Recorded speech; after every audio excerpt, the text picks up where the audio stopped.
This is In the Loop. I'm Christian Bryant, and happy Valentine's Day, folks, and thanks for joining us this date night. Let's face it, actual dates are becoming insanely expensive anyway. Inflation has really taken its toll on eating out, so instead, over the next hour, we'll have some one-on-one quality time for you, and Scripps News is always free. Since love is in the air today, we thought it was a good time to talk about how many people found their special someone.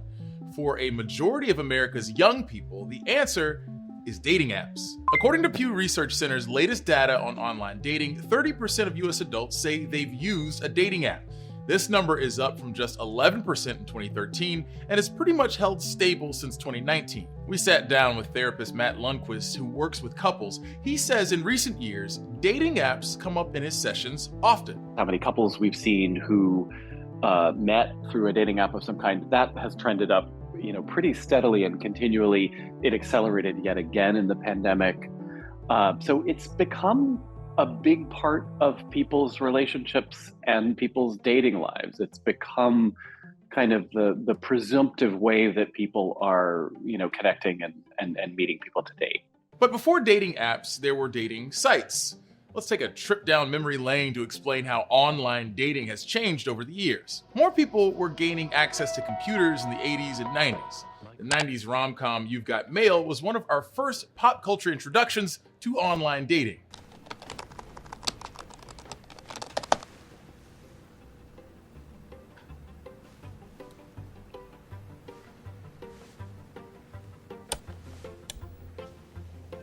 Meat.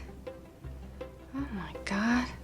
This time period is also when the world's first online dating website was launched, Match.com. In the early 2000s, other dating sites like eHarmony came onto the scene. These dating sites required a detailed profile where you had to give a good bit of information about your life and your interests. Dating apps came almost a decade later, and they originated in the gay community with platforms like Grindr that launched in 2009. The goal was to connect single men within the same geographic area. In 2012, Tinder was launched. Oh boy. Which has been called a pivotal moment for online dating. But these apps are seen as more casual, without detailed profiles like the dating sites that came before them.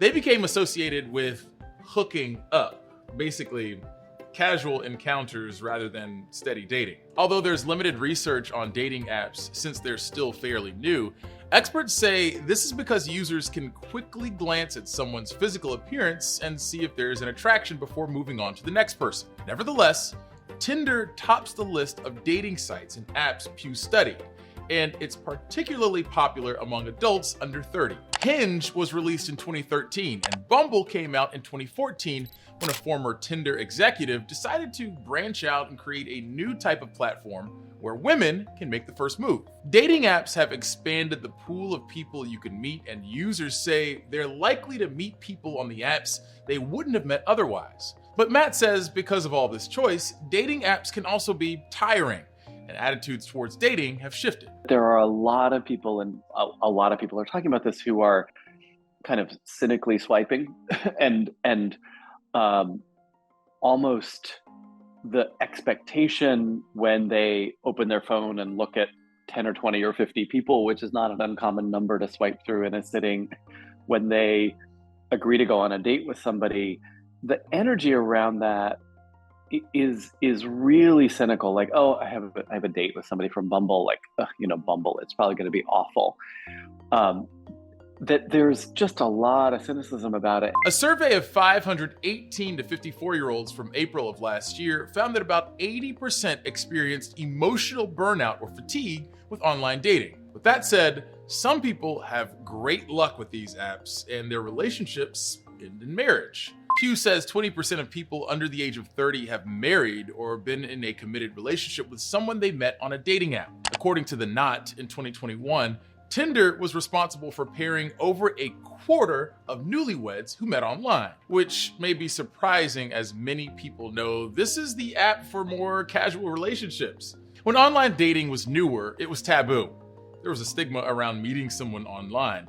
Let's take the How I Met Your Mother episode where Ted met a woman online but told everyone they met at a cooking class. Everyone already had a partner, but then I looked up and across a crowded room, I saw Ted. It was magical. It was so magical. Except it wasn't. But as dating apps have become the norm, experts say people are more honest about sharing where they met. I've not had a conversation with anybody about stigma, we don't want to tell our friends that we met this way, or I don't want to date this way because I don't want to have to tell people I met this way. I've not had that conversation with people in, probably 3 or 4 years at least. It's become really, really the norm, at least again, among the kinds of folks I see in therapy here in the city. 53% of those surveyed by Pew said their dating app experiences have been very or somewhat positive. But whether you think dating apps are a gift or you think they are trash, one thing to keep in mind, heartbreak is normal. It can even be a healthy learning experience. Plus, there's something about breakup songs that make them just so catchy, right? Entertainment correspondent Casey Mendoza tells us more about their timeless popularity. I remember when we broke up.